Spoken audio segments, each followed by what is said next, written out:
Դալիշյան, Վահան Տերյան, Հովհաննես Թումանյան, Ընտրանի բոլորը, Սև Գիրք, Աքսել Բակուն, Սրանտ Մաթևոսյան, կրկին Վահան Տերյան, Չարենց, Եղիշե Չարենց, Վերջին խոսք եւ այլն, ահա այս եւ տասնյակ ու տասնյակ այլ շատ կարևոր հետաքրքիր ուշագրավ հրատարակություններ տեսնում ենք այստեղ Հայագիտակ հրատարակության խմբագրատանը եւ այսօր զրուցելու ենք Հայագիտակ հրատարակության հիմնադիր տնօրեն Ալբերտ Իսրայանի հետ։ Բարև ձեզ, պարոն։ Իսկապես կարող եք հպարտանալ ձեր տպագրած գրքերով, հատկապես այն որակով, երևի թե իրոք շատ թանկ գրքեր են, չէ՞, մանավանդ կաշեկազմ գրքերը, որ քիչ առաջ տեսանք մյուս սենյակում։ Պարոն Իսրյան, մի քանի խոսքով ներկայացրեք Հայագիտակ հրատարակությունը երբ է ստեղծվել, ինչու հենց այսպիսի որոշեցիք, այսպիսի հենց միանգամից այսպիսի գեղեցիկ եւ որակյալ տպագրություն նաև մատուցել ընթերցողին, ոչ միայն նյութը, ոչ միայն ինչը, այլև ինչպես է, այսպես ասենք։ Ասեմ,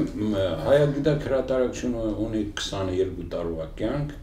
սկզբնական շրջանում մենք Հայագիտակը պատրաստում էր հայ ժողովրդի բարեկամների քարտարան, մոտ 4000 անուն, օտար նշանավոր մարդիկ հայերի եւ Հայաստանի մասին ինչ են գրել, հավաքել ենք ամբողջ նյութերը քարտարան եւ ուզում ենք հրատարակել երկիր դրախտավայր հանրագիտարան, օտար նշանավոր մարդիկ Հայաստանի հայերի մասին, բոլոր բնակավարների, բոլոր ժամանակների նշանավոր մարդիկ։ Հետո պարզվեց, որ դա կլինի 4 հատոր եւ այդ 4 հատորի աշխատանքների վրա ուրեմն ծախսեցինք երկար ժամանակ, բայց զուգահեռ գրքեր էին հրատարակվում, օրինակ Սևանի վրա չկա հայերն աշխարհում փոքրիկ հանրագիտարանը, Ադոնցի հայկական հարցը եւ այլն, բազմաթիվ գրքեր հրատարակեցինք, իսկ 97 թվականից որոշեցինք քարեկազմով մատենաշարը, այսինքն Եղիշե Չարենցի ծննդյան 100-ամյակի արդիվ, որ մտածեցի գերեզման չունի, մի գիրք անեմ, որ հուշարձան լինի, եւ այդ քարեկազմով գիրքը դարձավ նախադեպ Չարենցի հարտաքանդակով եւ շատ շքեղ հրատարակություն է եւ զարմացա, որովհետեւ 100 օրինակը անմիջապես սպառվեց, նորից մի 100 օրինակ եւ որոշեցինք ընդհանրապես դասական գրականությունը անել քարե կազմով, Հովհաննես Թումանյան, Վահան Տերյան, Պուշկին, Շոտ Արուսթավելի եւ բազմաթիվ այլ, հետո արծաթե կազմով, ասենք Շեքսպիր, Դանթե, Հերիվ Արծաթե Պատյանով գրքեր ու դրանք վաճառվում են, չէ՞ որ այսօր ընթերցողը բողոքում է, թե գրքերը թանկ են, սովորական գրքերն են, այո, սովորական գրքերը, որովհետեւ գիրքը մենք վետիշացնում ենք, մենք գրքի վրա բոլոր ծախսերը դնում ենք գրքի վրա, այնպես ենք անում, որ գիրքը լինի հաճելի, եթե դուք տեսել եք Ելցինի մասին ֆիլմը, այնտեղ այդ ֆիլմում մեր Պուշկինի երկու հրատարակությունները նրա գրադարանում միշտ ցույց են տալիս այդ Էլդար Ռիազանովի ֆիլմում, շատ հետաքրքիր է։ Պուշկինի եւ ռուսական պոեզիայի ընտրանի, Հայաստանի մասին ռուս բանաստեղծների ժողովածուն, որը պատվիրեց Պուտինան, մենք հրատարակեցինք, բազմաթիվ այլ շքեղ կազմով եւ պարզվում է, որ ժամանակակից ընթերցողը ոչ միայն գրքի բովանդակությանն է նայում, այլև գրքի արտաքին տեսքին, որովհետեւ գիրքը, բառարանները տեսեք պոկվում են, կազմերը պոկվում են, բոլոր ցանկացած տուն, որ մտնում ես, տեսնում ես մտավորականի տուն կամ դպրոցականը, գրքի կազմը պոկվում է, իսկ մենք ավանդաբար տեսեք ինչպես ենք անում գիրքը, այստեղ կտոր ենք դնում կազմերի արանքում, փորձացի արանքում, այս կտորը, որ ինչքան էլ բացես փակես, նա չի պոկվի, հետո մենք կարին թղթին, հետո դուք չգիտեք, որ թուղթը տարիք ունի, թուղթ կա, որ 35 տարվա կյանք դա լրագրային թուղթն է։ Թուղթ կա, որտեղ յուղայնությունից է կախված։ Մենք ամենաթանկ թղթերն ենք վերցրել։ Տեսեք, ես ինչու եմ դա հարցնում, որովհետև շատ հայտնի է այսօր, քաչ հայտնի է շատերին, որ ի վերջո բազմիցս հնչել է, լսել ենք, որ այ մարդիկ չեն կարողանում այսօր գիրք գնել, կտրվել են ընթերցանությունից, որովհետև գիրքը թանկ արժի եւ յուրաքանչյուր ոք չի կարողանա նույնիսկ հասարակ գիրք առնել, բայց այ հիմա դուք կարծես թե հերքում եք եւ ժխտում եք հանրության մեջ տարածված այդ կարծիքը, այսինքն բոլորովին գրքի արժեքից չի կախված, հա, ընթերցանության պակասը եւ բացակայությունը։ Ամենևին մենք ունենք ընթերցողներ, որ մեր բոլոր հրատարակած գրքերը, օրինակ ինչպես կարելի է Ալիշանի այս մեծ հատորը, Սիսականը, Շիրակն են հրատարակել, Այրարատը շուտով։ Բայց ձեր գնորդը հայաստանցին է։ Այո, տարբեր, իհարկե, գալիս են Արգենտինայից, Բրազիլիայից հայեր, Մոսկվայից, ամեն տեղից, տեսեք, բայց սա բավական թանկ հաճույք կլինի, իհարկե, նախ հրատարակելն է սրա շատ թանկ, լուսապատճենային եղանակով, գունավոր քարտեզներով, դուք տեսեք, ինչ է, բնագրին համարժեք մենք հրատարակում, եւ հրաշալի թղթով։ Հա, եւ թուղթը նույնպես, այո, այդ ամբողջ աշխատանքը կատարվում է։ Դրա համար եմ ասում, շատերը կարող են այսօր Հայաստանում գնել նման գիրք։ Պետք չի, գրադարաններին տալիս, եթե ինչ-որ մեկ ուզում է ի վիճակի չի գնել, դուք գրադարաններին տալիս եք։ Անպայման բոլոր գրքերը գրադարաններին տալիս ենք, նվիրում ենք, դա պարտադիր օրինակներ են։ Մեր գրքերի գիրկը այսօր մեր հայագիտական ընկերության, հայագիտակ հրատարակության գործունեության, այսպես ասած, բևեռացում այս սև գրքի վրա է։ Հենց դրա մասն է ուզում հարցնել, այո։ Մեր քարտարանից կազմված օտար նշանավոր մարդիկ թուրքական ոճիրների եւ հայոց ցեղասպանության մասին։ Այստեղ 130 օտար նշանավոր հեղինակներ, որ ցուցակը կարդակ կապշեփ է։ Այստեղ է ցուցակը, տեսեք ովքեր են։ Ցույց տվեք, ներեցեք, սկսենք այսպես Դոստոևսկի, Տոլստոյ, Սոլովյով, Մարկ Տվեն, Բերնշտայն, եւ այլն, Գուստավ Մեյրե, այստեղ կան Անատոլ Ֆրանս, Լոմբրոզո, գերմանացիներ, Յոզեֆ Մարկվարտ, այո, այսինքն սրանք համաշխարհային մտքի եւ փիլիսոփայության գրականության մեծագույն անուններ են։ Կապվածաբար են ներկայացնում, նրանք բոլորի կենսագրությամբ, լուսանկարներով եւ նրանց խոսքերը ցեղասպանության մասին, նրանք ինչպես են դատապարտում։ Սա յուրահատուկ, ասես, լինի ազգային ժողով, ինտերնացիոնալ ժողով, գերագույն մարմին, որը դատապարտում է օտարները, միայն օտարներն են, նրանք դատապարտում են հայոց ցեղասպանությունը եւ թուրքական ոճիրների բնութագրերը։ Եթե դուք կարդաք միայն Դոստոևսկու այս օրագրային գրառումները թուրքերի մասին, դե նա մինչև եղերն է գրել, դուք սարսափեք, կասեք, ինչ ոճիրներ են կատարել թուրքերը Բալկաններում, որ հետո գալիս է Մարկ Տվենը, Լև Տոլստոյը, Վլադիմիր Սոլովյովը, ռուս նշանավոր փիլիսոփան, ինչ 3 զրույց գրքում ինչպիսի դաժանությամբ է նկարագրում, այսինքն դաժանությունները թուրքերի, ինչպես են հայերին խորովում սայլերի վրա, այդ բոլոր նկարագրերը Վլադիմիր Սոլովյովը եւ 100 քանի տարի անցել է գրեթե մեր ընթերցող անտեղյակ։ Եվ հիմա հրատարակել ենք դրա ռուսերեն տարբերակը։ Դե ռուսերենը 30 հեղինակներ ենք ավելացրել, շուտով լույս կտեսնի թուրքերենը եւ նույն գրքի թուրքերեն։ Գրքի թուրքերենը, որը թարգմանել է Հակոբ Չակրյանը, եւ այստեղ ընդգրկել են բազմաթիվ ռուս հեղինակներ, որոնք մինչև օրս չէին հրապարակվում։ Այստեղ կան ֆարսիկներ, արաբներ, հենց թուրքեր։ Ես տեսնում եմ նույնիսկ Յոսիֆ Ստալին կա այստեղ, հա, Տրոցկի։ Ստալինը գիտեք ինչ հոդված է գրել հայկական հարցի մասին, հետագայում 21 թվին իհարկե ինքը շատ դժվար խոսակցություն է, շատ ծանր խոսակցություն է, հետագայում Ստալինը Տրումենի եւ Չերչիլի ներկայությամբ փորձում էր թուրքերին ապացուցել, որ պայմանագիրը այդ կարծի եւ այլն սխալ էր եւ այլն, հողերը ետ էր ուզում, բայց արդեն ուշ էր եւ այդպես էլ չկարողացավ Ստալինը իր ծրագիրը իրագործել։ Ես չգիտեմ որևէ այլ ծրագիր կարողացել է Ստալինը չիրագործել, բացի այդ հայկական հարցի վերանայումից։ Չկարողացավ, թե չուզեց։ Բոլոր հարցականները այսօր այսպես օդում են մնացել։ Իսկ 2015-ին հայոց ցեղասպանության 100-ամյակին ինչ եք պատրաստում այս թուրքերեն հրատարակել, հա, անգլերեն, գերմաներեն, ֆրանսերեն, արաբերեն, իսպաներեն։ Եւ ինչպես տարածելու եք, ուղարկելու եք։ Իհարկե տարածում ենք, դեսպաների։ Բայց բավական միջոցներ արժեն, ֆինանսավորում որտեղից գտնեք այդքան։ Ձեզ օգնելու է պետությունը։ Հայերենը, ռուսերենը եւ թուրքերենը հովանավորել է վարչապետը անձամբ, Հայաստանի Հանրապետության վարչապետը, մյուսներն էլ մենք պայմանավորվել ենք, որ այս վաճառքի միջոցներով կարող ենք անգլերենն անել, մենք արդեն պատրաստել ենք անգլերենի նմուշը, որը 3 մեծ հատոր է, այդ 3 մեծ հատորից Սև գրքի, 3 մեծ հատոր, հա, որոնցից պետք է ընտրենք լավագույն նյութերը եւ ներկայացնենք ընթերցողին անգլերենը մյուս տարի անպայման կլինի։ Անգլերենը բացառիկ մի աշխատանք է։ Իսկ դուք եք քաղել այս ամբողջ աշխատանքը ես եմ։ Դուք եք արել։ Իսկ որտեղից, ինչ արխիվներից, Երևանում թե դուրս եք եկել նայել։ Ես ասացի, որ քարտարան են կազմել օտար նշանավոր մարդիկ հայերի եւ հայկական ամբողջ մամուլը ես նայել եմ,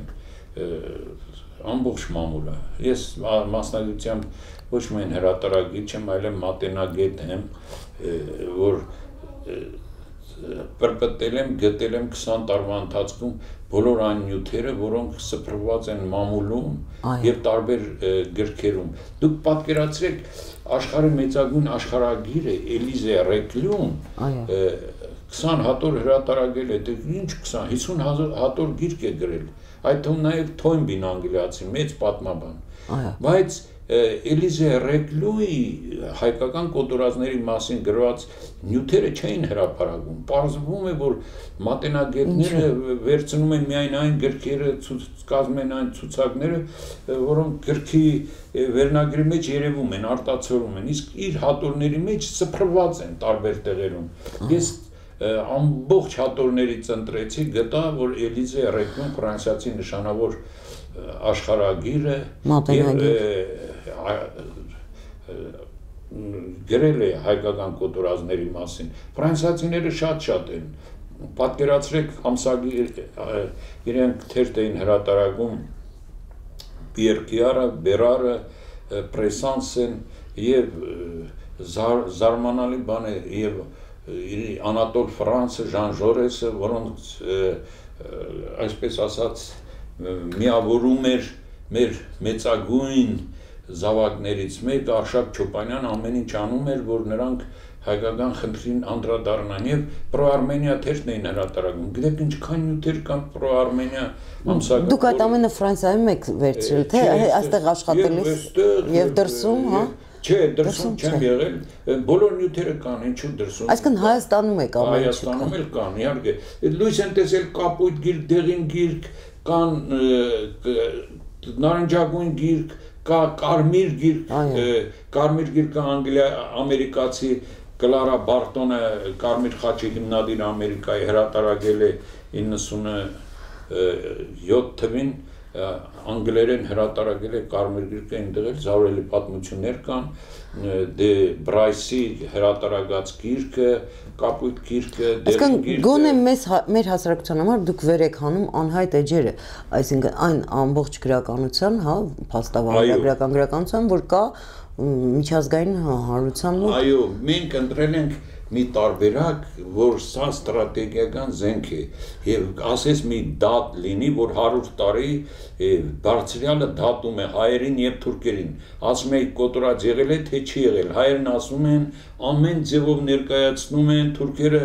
առարկում են, ամեն ինչ անում են, որ ամեն ձևով ժխտում են։ Ժխտում են։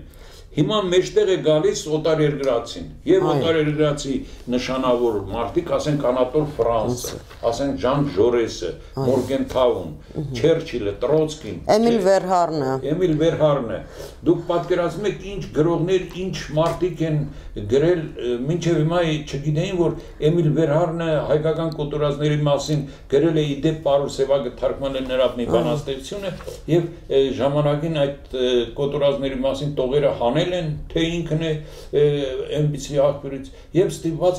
մենք վերցրինք Էմիլ Վերհարնի այն թարգմանությունը, որտեղ կա Մուշի եւ բանի կոտորածների մասին Վերհարնի խոսքերը։ Դժվար Սևակը ինքը հանածվել է։ Սևակը չէ,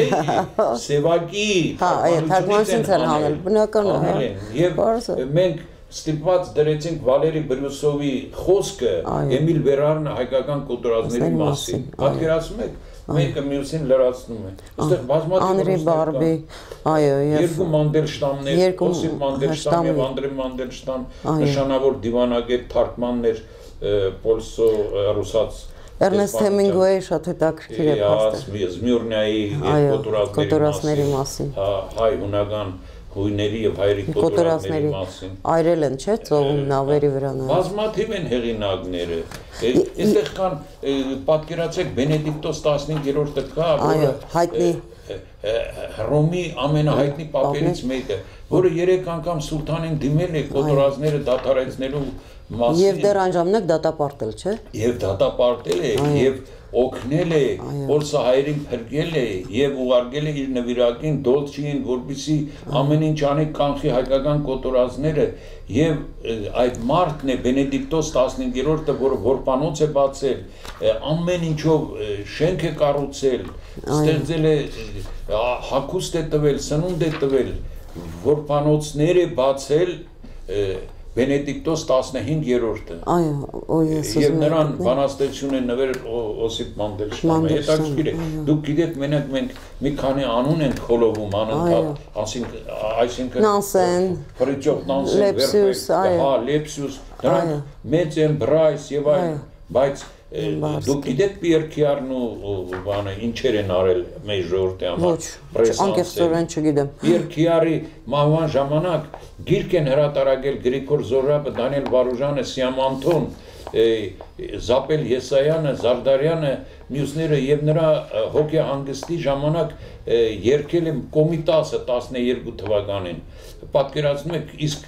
Դանիել Վարուժանն ասում է նրա արձանը պետք է կանգնեցնել գրանիտի արձանը Երևան Հայաստանում եւ հետաքրքիր է մեր ժողովուրդը բոլորովին չգիտե Պիեր Քիարի անունը, որը ինչ նվիրյալ էր հայ ժողովրդի դատի նվիրյալ։ Այո։ Եվ Ռոմեն Ռոլանը, եթե դուք կարդաք Ռոմեն Ռոլանի այս հատվածները եւ նրա նամակը Հաուպտմանին, շատ զարմանալի է։ Ստեղ կան պետական գործիչներ, ստեղ կան երկու պարսիկ երկու հեղինակներ, որոնք վկայում են, որ եղել է ցեղասպանություն, որոնք իսկ այս ամենը ի վերջո հնարավոր է, ասենք օրինակ, պարզապես գիտնականներ ունենան, կարող են օգտվել գիտական գրադարաններից,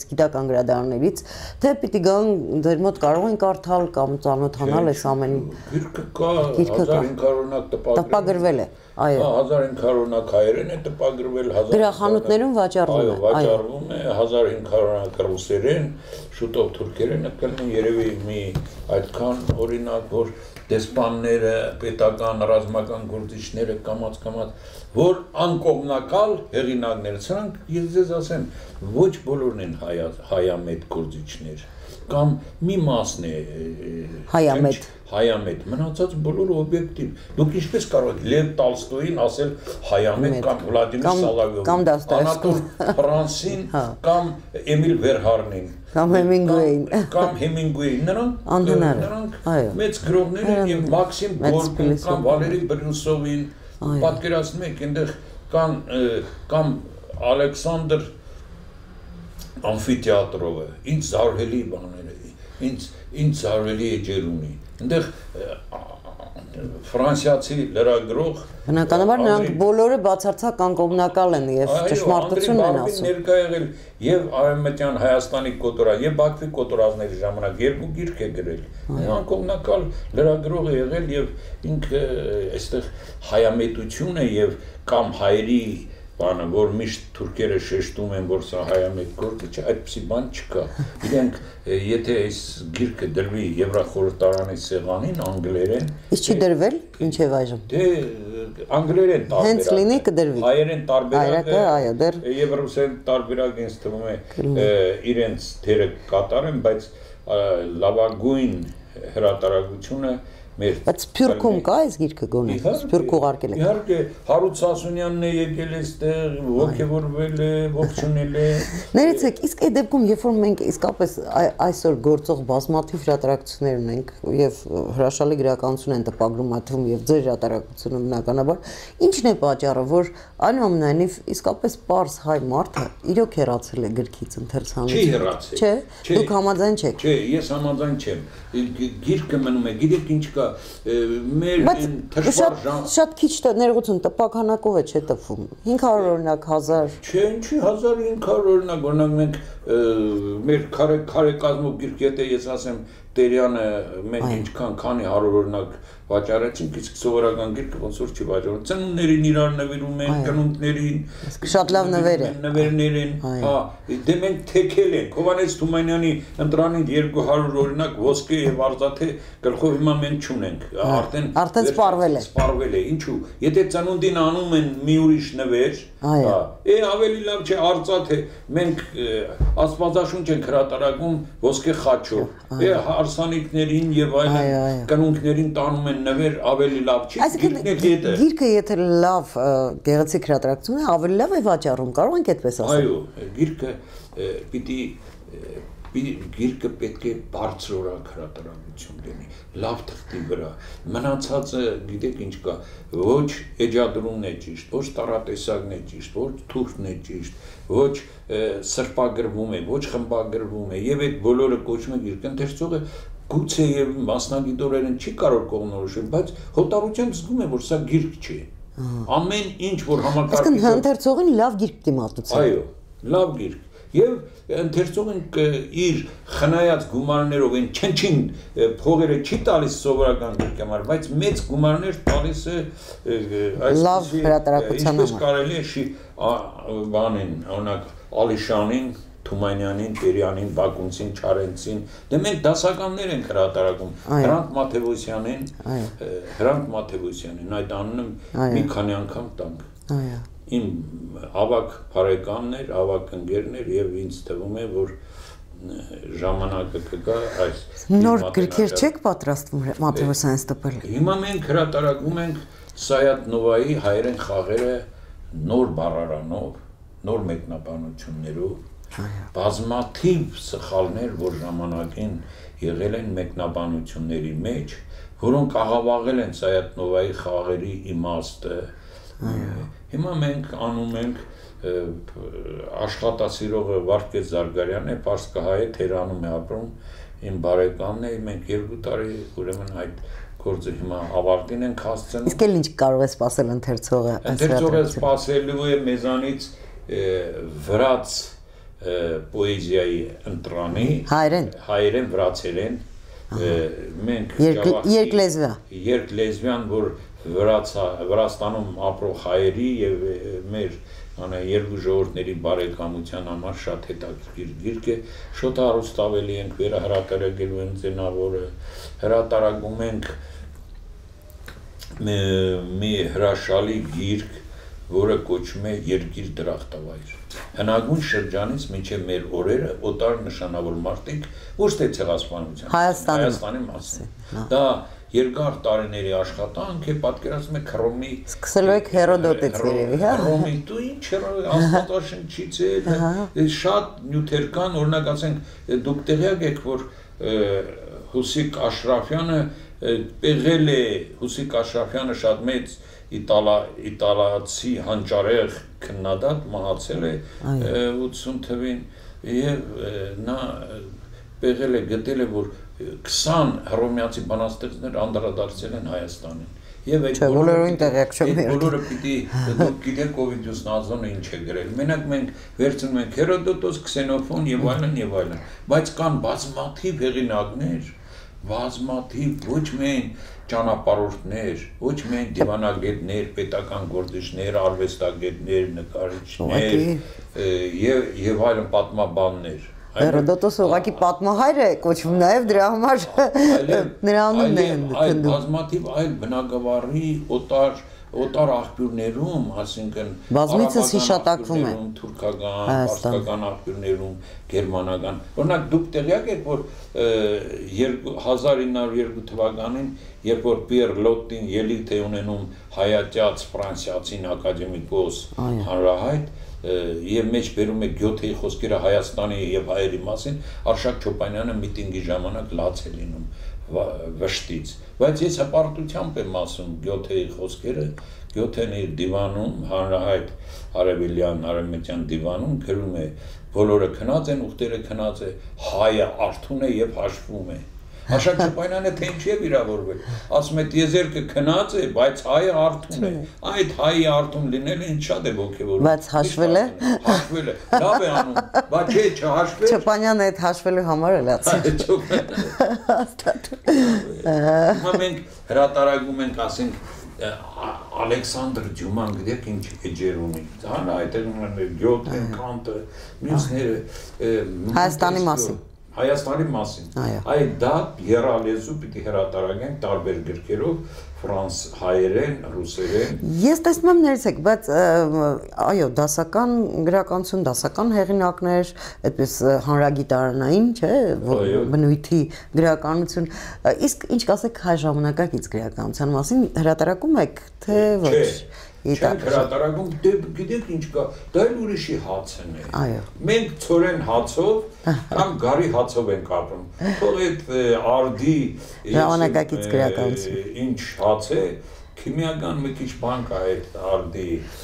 ես չեմ հասցնում կարդալ։ Գրքերի աշխարհի խմբագիր եմ եղել երկար տարիներ, գրական տերտի խմբագիր։ Եվ չեմ հասցնում արդի գրականությանը հետ։ Բայց ինչու եք ասում քիմիական հաց։ Գիտեք ինչ կա, արդի գրականությունից թարգմանության հոտ է գալիս, դուք էլ եք երևի այդ կարծիքին, վրազ գրագետները, հասկանում եք, Վահան Տերյանը ինչքան գրագետ էր, չէ, Վահան Տերյանը գրագետ էր, բայց նրա պոեզիայում, նրա բանաստեղծության մեջ չէր երևում օտար հետքեր, հակառակն ինքը լեզու ստեղծեց եւ գրականություն, այո։ Դա մեր գրականության, մեր խոսքի, մեր ամբողջ մշակույթների բարձունքն է։ Նրա երկիր նայերի շարքը ոնց է ստեղծել։ Ինչ տառապանքով, ինչ բաներով։ Հիմա ես չեմ հասցնում, գուցե կան շատ հետաքրքիր հեղինակներ, պիտի գտնել շատ հարթ է հիմա գրվում պոեզիան, հավասար գրվում է։ Եվ շատ է գրվում։ Եվ շատ է գրվում։ Նամեն, եւ բոլորը շարքերով են գրում։ Գրական թերթ էին բերում, ոչ մեկը չէր բերում։ Ավետիք Իսահակյանը մի բանաստեղծություն էր ստանում, տարազում տպում էր, Թումանյանը մեկ կամ երկու բանաստեղծություն, Ադոնցը հրատարակում էր բամբեր եւ բանաստեղծներից մեկ-երկու բանաստեղծություն։ Հիմա գրական թերթում ով գալիս էր ասում է շարքս երբ է տպում։ Մի 20 բանաստեղծություն։ Համար բանաստեղծությունը դա եզակի բան է, Աստծո ականջին շշնջացող խոսք է։ Պիտի այնպես շշնջաց, որ Աստծո ականջը չցավի եւ տհաճ չլինի։ Շատ պիտի, շատ են գրում։ Եվ տեխնիկան բարձրացել է, բայց բանը անհատականությունը քիչ է։ Եվ ես կարծում եմ, հետո ես այն գլխից ասեմ Գայանե, որ չեմ սիրում բանը թարգմանություն հիշեցնող գրականություն պոեզիա, անհանգ պոեզիա։ Վերջերս տեսա ամերիկացի բանաստեղծներին թարգմանում են ոչ մեծատար կա, ոչ ստորակետ կա, ոչ կետադրական նշաններ կան։ Դուք դա չեք ընդունում, այդ կարգի պոեզիան։ Իհարկե, հայերենի ամբողջ իմաստը, հայերենի ամբողջ, գուցե եւ անգլերեն եւ այլ լեզուներով այդ կետադրական նշանները նշանակություն չունեն։ Գուցե։ Այսպեսով աղվաղվում է հայերենը։ Ես չեմ ընկալում այդ տեքստը։ Տեքստը ոչ միայն տառն է, այլ կետադրական նշաններն են, չէ՞։ Ինչ հրաշալի կետադրական նշան է բութը, չէ՞։ Անշուշտ։ Ինչպես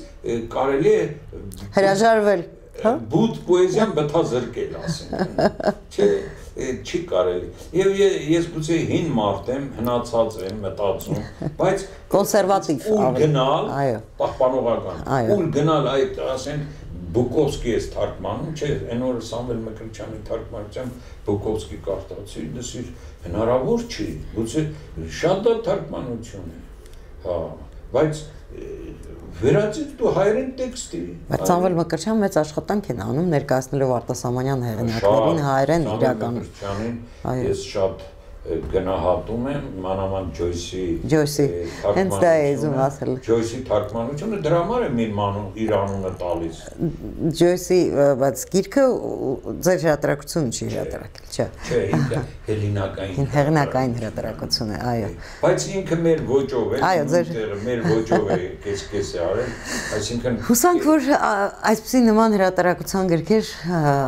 հետագայում առավել շատ կլինեն եւ իսկապես շատ հետաքրքիր գրականություն է դեռ սպասվում հայ ընթերցողին եւ ով գիտի գուցե հայ ժամանակակից գրողներից որևէ մեկը տարիներ անց կարժանանա այսպես հրատարակվելու նաեւ հնարավորության։ Չէ, գիտեք ինչ կա, այդպես որ նայենք մենք չափանիշ չենք որոշում, չափանիշները մենք չենք որոշում։ Ով է որոշում եւ ո՞րն է չափանիշը այնուամենայնիվ։ Բարձր գրական չափանիշ։ Այո, ո՞րն է։ Հիմա անձնական է։ Գիտեք, օրինակ ես Ինչ չափանիշով եք ընտրում հրատարակվելի գրական։ Ամեն տարի Աբովյան հրատարակի։ Աբովյան։ Իսկապես։ Մեր մահաքնից անեց մեր ժողովրդին։ Խաչատուր Աբովյանը։ Խաչատուր Աբովյան մահաքնից անեց։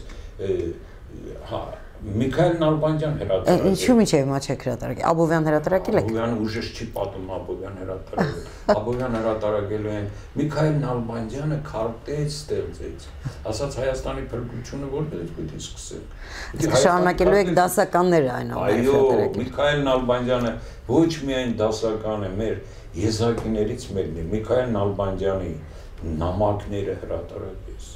Շատ անելիքներ ունեք։ Գայանե, ձեր տան պատին միտեղ գրեք Խաչատուր Աբովյան, Միքայել Նալբանդյան, նրանք դերում են առողջություն, զգաստություն, գոնե գիտես, որ հայ ես եւ աշխարհի ամենամեծ պարգևը, որ մարդուն տրվում է, գիտեք, չէ, այդ հայի տիտղոս տալն է։ Այդ մեծ Աստված պարգևատրել է հայ լինելով։ Բնությամբ,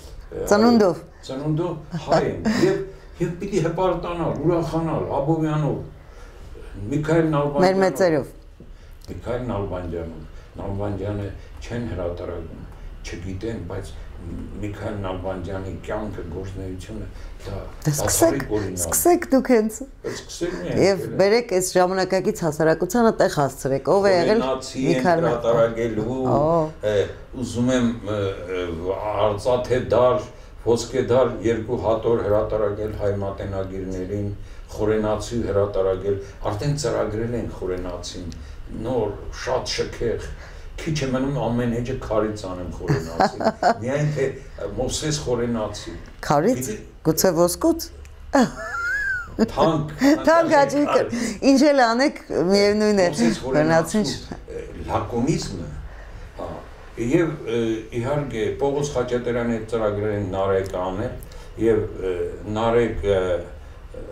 մենք հրատարակեցինք։ Հա, Գանձարան հային բանաստեղծության այստեղ չկա, հա, մեր դա հայ պոեզիայի ամբողջ գործը մինչև Սայաթ-Նովան ներառյալ Պողոս Խաչատրյանի կազմել է հրատարակել մեր հրատարակչական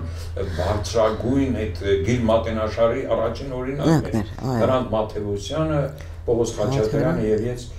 մի տարի չարչարվեցինք եւ այդ գործը գլուխ բերեցինք եւ ինչ ծանոթագրություններ, ինչ բառարան,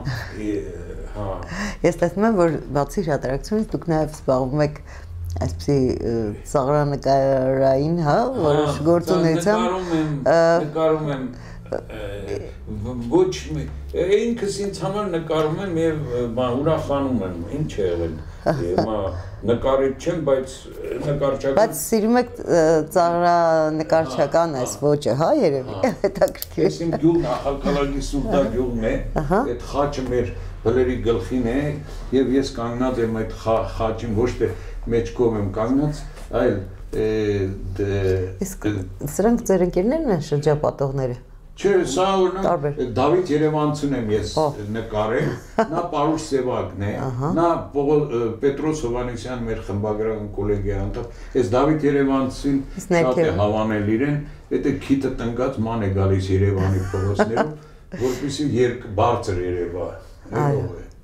Սարոյանի քանդակի հեղինակը, չէ՞, Դավիթ Երևանցին։ Այո։ Այս մեր խորհրդանիշն է, սա Միջնադարյան զարմանալի մանրանկարչության օրինակ է, որ Ալիշանի գրքից Մորգանը, Ժան-Ժակ Մորգանը,